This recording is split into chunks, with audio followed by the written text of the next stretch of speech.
Assalamualaikum. In this video, I am going to start the preparation and reactions of alkanes. In your textbook, the preparation of alkane is not given. But I will tell you two such preparations that you will use in the other chapters as well. Let us start with the preparation of alkanes. The first method of preparation is hydrogenation of alkenes. Now let me first tell you what is hydrogenation. It is the addition of hydrogen to the multiple bonds. Multiple bond mean more than one bond, like double bond, triple bond.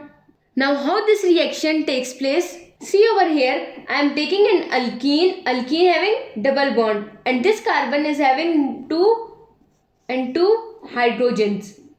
Now what will happen in this case? It will react with hydrogen. What is hydrogenation? The addition of hydrogen to the multiple bonds.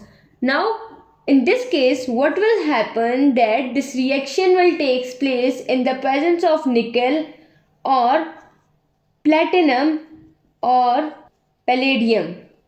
Okay, and at what temperature this reaction will take place? It will take place at 25 degrees centigrade. So when we will study this reaction in the reactions of alkene, then I will tell you the whole mechanism, that how this reaction takes place.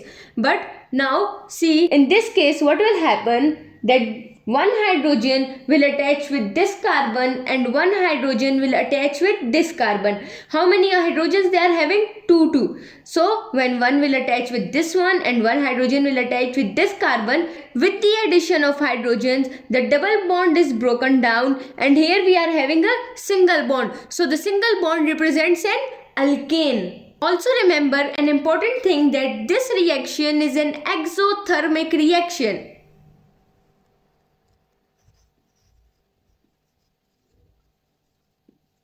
What are exothermic reactions?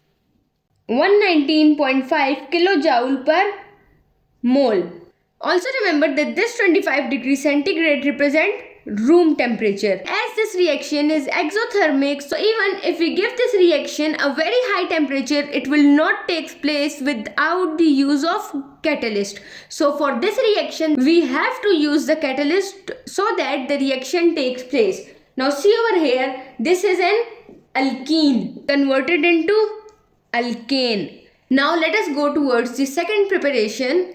Now we will study the reduction of carbonyl compound. Now in the reduction of carbonyl compound, we have two methods, that is, one is Clemmensen reduction and the other is Wolff-Kishner reduction. Now there are different conditions for both the reductions. Let us study each. But before starting each reduction, I want to tell you that you will study this topic in the reactions of carbonyl compounds. First of all, let us study about the Clemmensen reduction. This is a ketone and this is aldehyde. This reaction takes place in the presence of zinc amalgam or amalgamated zinc plus HCl, hydrochloric acid. In the reduction, addition of hydrogen takes place. So see over here, we will remove this oxygen and we will attach H2 in aldehyde and as well as in ketone. So when we will add H2 in this, what will be the product? We will get RCH3, two this hydrogen and one this hydrogen. And similar goes for ketone. We will remove the oxygen and we will add H2. So we will get RCH2 and the other R group. So this will be the product of ketone. The way we used aldehyde and ketone and we formed the product, the same will happen. This is a ketone and this is aldehyde, and they converted into the same products, that is alkane. The ketone converted into RCH2R and the aldehyde converted into RCH3. But the only difference is of the condition. In this case, what happens, that we use a strong base, NaOH. Here we use sodium hydroxide and hydrazine. NH2 is hydrazine. So in the presence of a strong base and hydrazine, aldehyde and ketone converted into alkane. Now also remember that this reduction takes place at 200 degrees centigrade. The Clemmensen reduction was occurring in the presence of zinc amalgam plus HCl, strong acid, and Wolff-Kishner reduction was occurring in the presence of a strong base and hydrazine. See over here, we use HCl. So remember from this HCl that zinc amalgam plus HCl will use in the Clemmensen reduction. In this way, you can learn that HCl and zinc amalgam are used in Clemmensen reduction, and the other two, that was strong base and hydrazine, they are used in Wolff-Kishner reduction. Now let us start the reactions of alkanes. Before starting the reactions of alkanes, I would like to tell you that there are many other methods of preparation of alkanes, and there are many reactions of alkanes, but I will stick to your textbook and I will discuss only those reactions which are discussed in your textbooks. The reaction that takes place in alkane is the substitution reaction. Now what are substitution reactions? In this, an atom or group of atom directly attached to the carbon. See over here, if I am taking this, an atom or group of atom directly attached to the carbon in the substrate molecule is replaced by another. It is replaced by another atom or group of atom, and such type of reaction is known as substitution reaction. Let me tell you a reaction with the help of which you will easily understand. See over here, if I am having methane, means that carbon is attached with 4 hydrogens. Now see, if this methane react with Cl2, then this Cl will replace 1 hydrogen. So what will happen, that we will have the product in this way. Now we have 1 hydrogen and 1 chlorine left. This 1 hydrogen that was substituted by the chlorine is left. This is Cl2. 1 chlorine is attached with it and 1 chlorine is left. So they both will combine together and will form HCl. So in this case, we can say that the removal of hydrogen and the addition of another atom is known as substitution reaction. The substitution reactions are initiated by nucleophile, electrophile and free radical. Now let us see that how free radical, electrophile and nucleophile are formed. Homolytic and heterolytic bond fission. With the names you can see that what kind of reaction will take place. Homo means same and hetero means different. First of all, we know that how a covalent bond is formed. It is formed by the sharing of electrons, right? So in the homolytic fission, what happens, that this is a covalent bond. They both are same. In this case, what happens, we supply the energy, the bond breaks down and each atom acquires its electron, right? It will become a free radical plus a free radical. So how this took place? This took place by the breaking of the bond and each atom acquired its electron. Homolytic and heterolytic bond fissions are both endothermic processes. Now what happens in heterolytic fission? See, we are having 2 different atoms. Now one will be more electronegative than the other. So we know that the one which will be more electronegative will acquire both the electrons, right? So in this case, if we say that B is more electronegative than A, then the electrons will be acquired by the B. And what will be the product formed in this case? A positive plus B negative. The arrow here is representing that the electrons are leaving A. They are leaving A and now they are acquired by B. In this case, what is formed? In this case, ions are formed. What are formed in this case? Free radicals. I hope you all understood this. So in the start, I told you that the substitution reaction takes place by 3 things. That is free radical, electrophile and nucleophile. So with the help of these reactions, I told you that how the free radical is formed. It is formed by the homolytic bond fission. And how electrophile and nucleophile are formed? They are formed by the heterolytic bond fission. Now what are electrophile and what are nucleophile? I will tell you briefly that electrophile are electron loving, means that they will accept electrons. And what are nucleophile? They are nucleus loving, they will donate electrons. Remember this, that they will accept electrons, so the other will donate electrons. I hope you all understood this. Now let us start the free radical substitution reaction.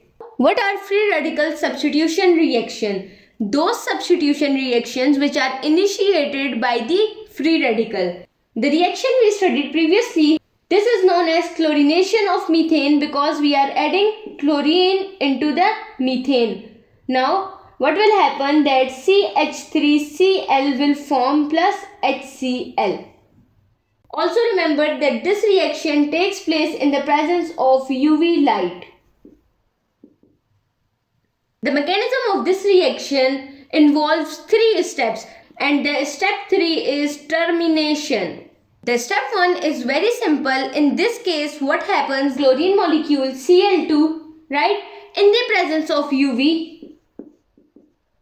See, this is homolytic fission. Same atoms are combined together, Cl and Cl. This one is homolytic fission, and as a result of homolytic bond fission, what is formed? Free radical. So Cl2 in the presence of UV light, what is formed? 2 Cl free radicals. You can also write it in this way, that Cl radical plus Cl radical, or you can write it in combined form 2 Cl radical. In this step, what happens, that the free radical formed in the first step reacts with methane. See over here, this free radical will react with this methane, and what will form as a result of this reaction? Here one hydrogen reacted with Cl and formed HCl. Here HCl is formed and CH3 is left. So this CH3 will be present in the form of free radical, methyl free radical. After the formation of methyl free radical, again what happens, that now this methyl free radical will react with chlorine molecule. Now CH3Cl will form and Cl will be released in the form of free radical. In simple words, the one which is not in the form of free radical in the reactant will be in the form of free radical in the product. I hope it will be easy for you to learn this reaction. These are very easy reactions. So the third step is that now the above chain that is formed, it will come to an end. We were having chlorine radicals, right? So these 2 chlorine radicals will combine together to form chlorine molecule. Now, what are the other free radicals that were produced during the reaction? That was the methyl free radical. Now the methyl free radical will react with chlorine free radical, and as a result methyl chloride will produce. Now here we reacted the chlorine free radicals. Now we will react the methyl free radicals. The step 3 is of termination, but they say that in actual practice these 3 hydrogens are also replaced by the chlorine. Now let us see how this reaction takes place. See, this is our product of that reaction, and it will react with the chlorine molecule. So now what will happen? The way the first hydrogen was replaced, in the similar way now the second hydrogen will be replaced by the chlorine, and such type of reaction is known as substitution reaction. Now this CH2Cl2 will react with another chlorine molecule. Now the product will be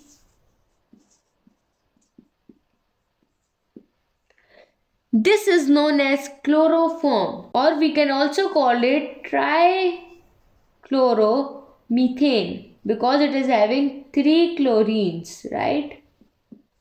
And we can call it as dichloromethane because it is having 2 chlorines.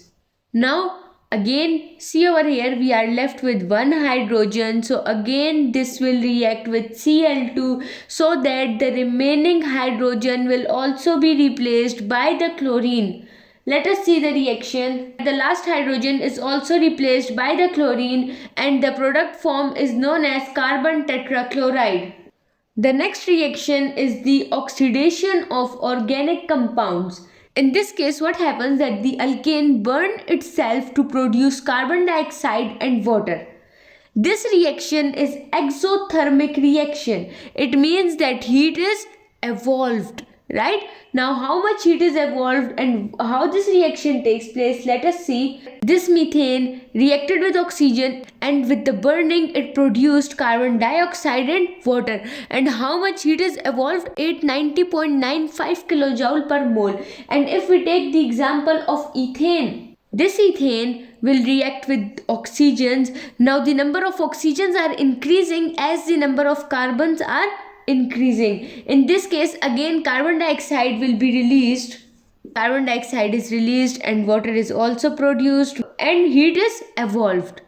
Now, what will happen if we have limited supply of oxygen? In the beginning, when we reacted the methane with oxygen, we used 2 oxygen molecules for 1 methane, and here we have 2 methanes and we are having only 3 oxygen molecules. When 1 methane was needing 2 oxygen molecules, it means that 2 methanes will need 4 oxygen molecules. But how many oxygen molecules we are having? We are having only 3. So in this case, the supply of oxygen is limited. And see over here, we are having 1 methane and we are having only 1 oxygen. So here we can say that we have very limited supply of oxygen. When we have limited supply of oxygen, carbon monoxide is produced with water molecule and heat is evolved. But when we have very limited supply of oxygen, carbon is produced. Here they called this carbon as carbon soot and water. Remember one thing, that in the combustion reaction, the heat that is evolved is known as heat of combustion.